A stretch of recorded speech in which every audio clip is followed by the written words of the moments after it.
Nous allons parler d'argent et de défense, puisque le président de la République vient de rendre des arbitrages pour le budget militaire de la France d'ici à 2019. Mais nous allons aussi parler des élections régionales qui vont avoir lieu à la fin de l'année et qui seront capitales et qui pourront aussi en dire long sur l'avenir politique en France. C'est avec François Bayrou, le maire de Pau et le président du MoDem, que nous sommes ce matin dans les studios du Figaro.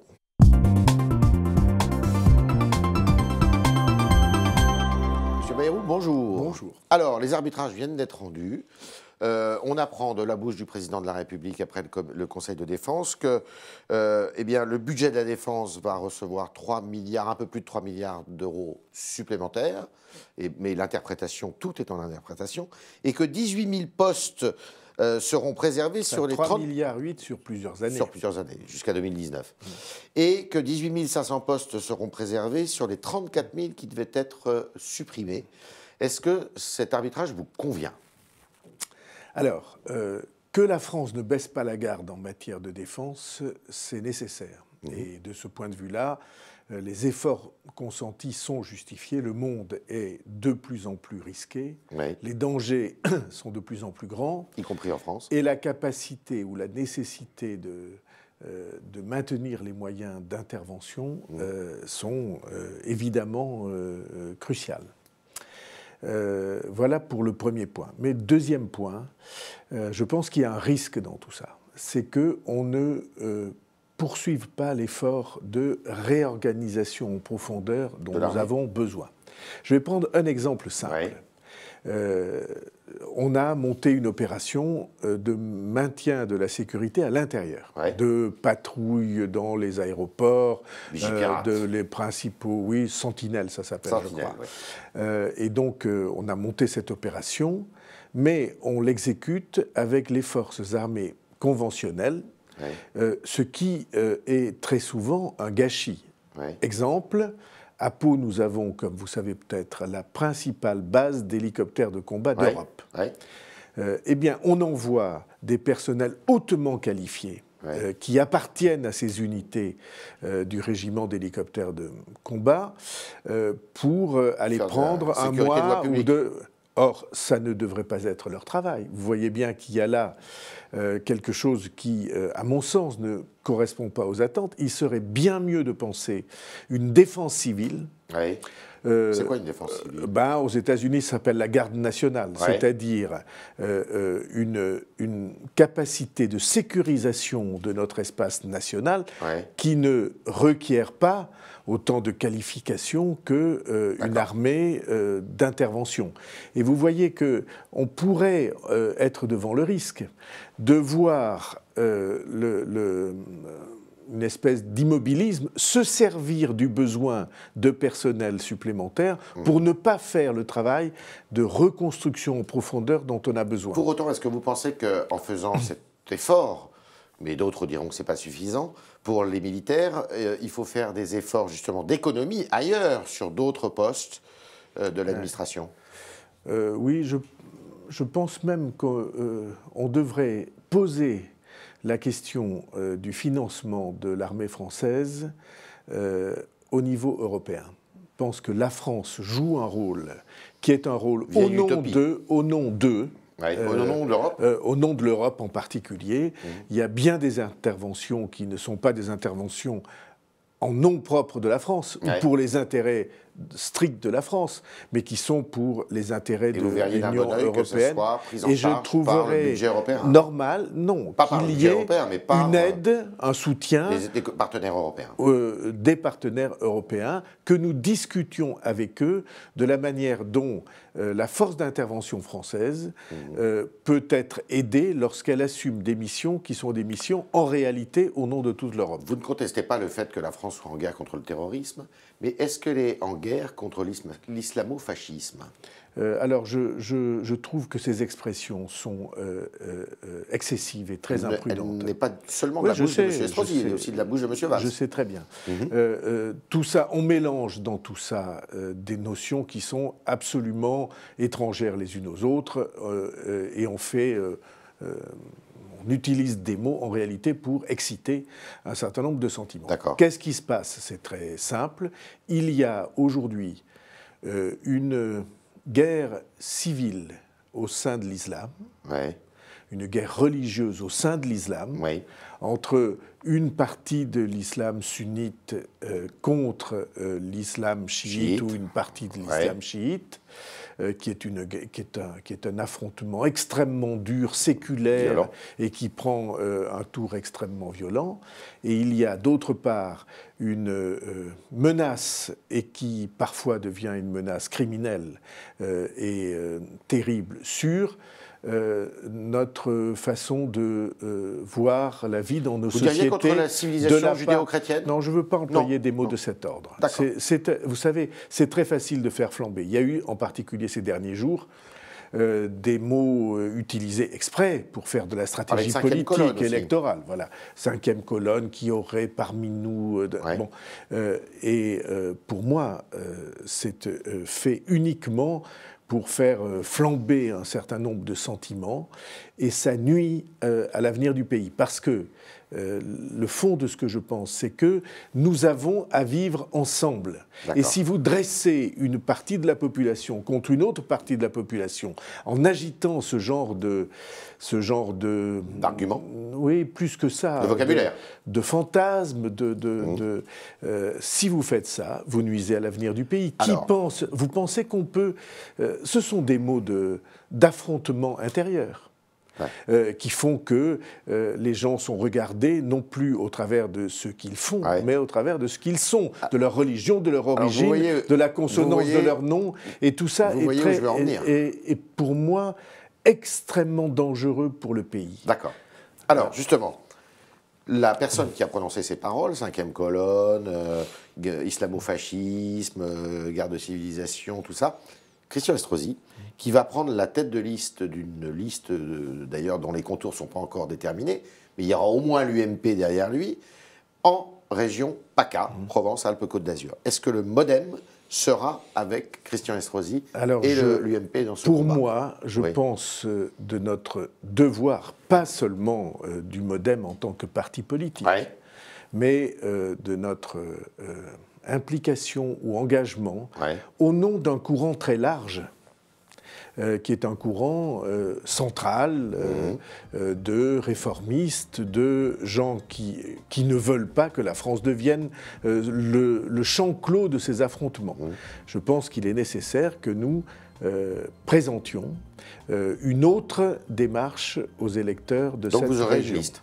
Et donc je dis qu'en tout cas, dans la période qui est la nôtre aujourd'hui, pour l'instant, nous n'avons pas désigné de chef de file en PACA, mais dans la période, dans le moment de pré-campagne qui est le nôtre aujourd'hui, c'est notre devoir de présenter. J'espère que l'UDI, je ne suis pas sûr que mes vœux soient couronnés de succès. D'accord. En Rhône-Alpes, alors en Rhône-Alpes, Auvergne-Rhône-Alpes maintenant, puisque c'est une région qui a été agrandie, est-ce que vous allez soutenir M. Wauquiez ? Nous avons présenté la candidature comme chef de file d'un garçon qui est très bien, je vais vous expliquer pourquoi, Mignola, qui s'appelle Patrick Mignola. Quels sont les éléments? C'est un Savoyard, il est président de Savoie Métropole, c'est-à-dire du rassemblement de toutes les communes et communautés qui formeront un jour une métropole autour de Chambéry. C'est un garçon qui a 44 ans, qui est donc très jeune, et qui est cependant élu depuis longtemps, parce qu'il a été élu alors qu'il était encore dans ses années 20. D'accord. Et de surcroît, c'est un chef d'entreprise et il a créé lui-même plusieurs centaines d'emplois. Et au lieu de parler de l'emploi, ce qui est la préoccupation principale, lui il montre qu'il fait. D'accord. Et donc, à la fois élu, jeune et créateur d'emplois effectifs, chef d'entreprise, il me semble que c'est un profil très intéressant. Il sera avec vous aussi? Il sera derrière lui? Pour l'instant, l'UDI divisé, pour l'instant, les signes vont plutôt dans le fait que l'UDI s'interroge et se rapproche de M. Wauquiez. Mais Wauquiez, non pas pour des raisons personnelles, mais vous voyez bien que la présentation des choses quand M. Wauquiez a dit par exemple que cet horrible meurtre de la petite Chloé était le fait de la politique de Mme Taubira. Ce sont des déclarations qui sont absolument choquantes et fausses. Et donc, il est de notre... Vous voyez, la période de pré-campagne dans laquelle nous sommes, il est de notre devoir de présenter des équipes, des personnalité, une manière de voir les choses et un projet qui répondent à l'attente de centaines de milliers d'électeurs qui ne trouvent pas leur compte lorsque la droite républicaine a des propos qui sont, entre nous, absolument du même ordre que ceux du Front National qu'ils prétendent affronter. Alors on a vu PACA, on a vu Rhône-Alpes, on remonte un petit peu en Île-de-France, et là, en revanche, Mme de Sarnez a dit que eh bien, il était probable, possible, que le MoDem fasse... Il y a une compatibilité. Alors, avec Mme Pécresse. Traitons toutes les régions... Après, je vais vous poser d'autres questions. Traitons toutes les régions selon le même principe. Oui. Comme ça, vous allez avoir votre réponse.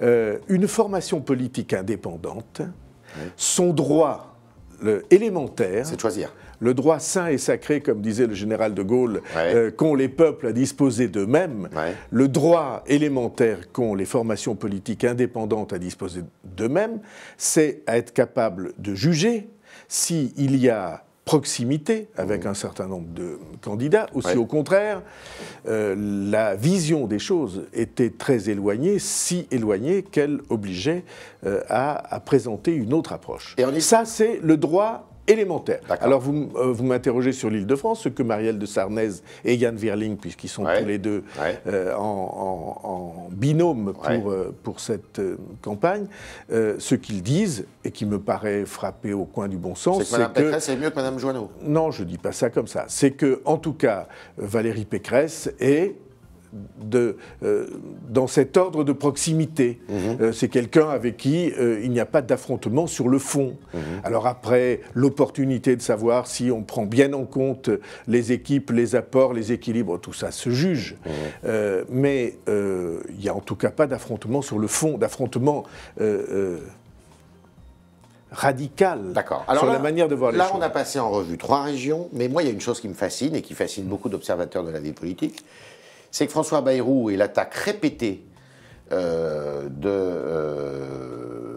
ténors de la droite UMP, enfin, voire de l'UDI, bon, il n'y a pas que lui, vous pensez à Nicolas Sarkozy. Et qu'est-ce qu'on voit pour ces élections régionales? C'est que le MoDem de François Bayrou, eh bien, le plus souvent, va faire alliance avec l'UMP. Eh bien, il faut que vous compreniez une chose, c'est que la majorité de ceux qui votent pour l'UMP, et même la majorité de ses élus, sont des femmes et des hommes avec qui il n'est pas difficile pour nous, le moins du monde, de travailler. Alors en Aquitaine, je cite Alain Juppé, mais je peux faire le tour des régions et en trouver un grand nombre. Le temps nous est compté. Oui, surtout pour cette énumération. Mais, et donc,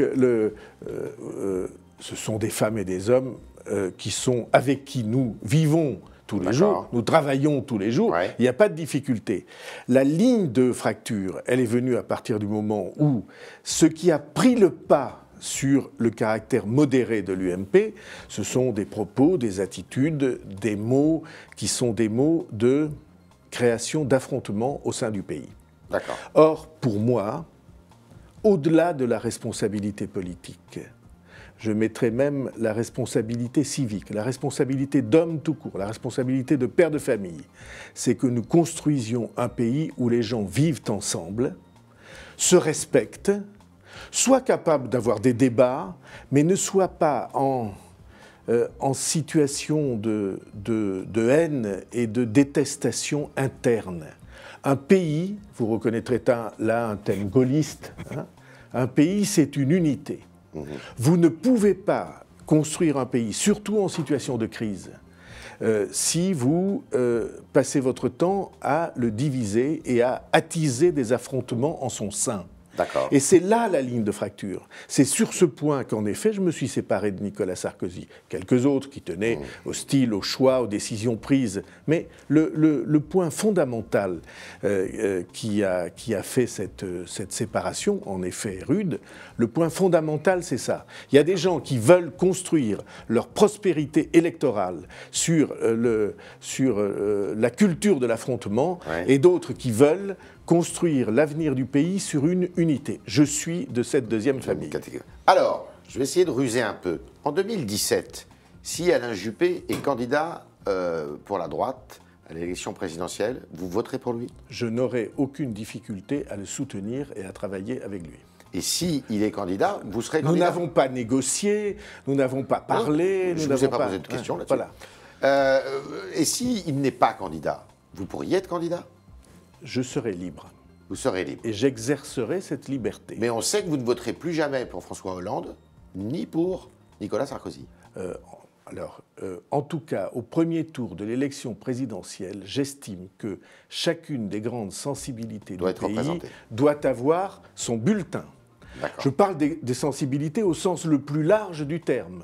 Mais vous voyez bien que ce que je porte dans la vie politique, c'est-à-dire le souci de l'unité du pays, et puis en même temps le souci de sa capacité de réforme, pour qu'il puisse affronter l'avenir, et les deux vont ensemble, et la volonté acharnée d'une certaine modération dans la manière dont nous vivons ensemble.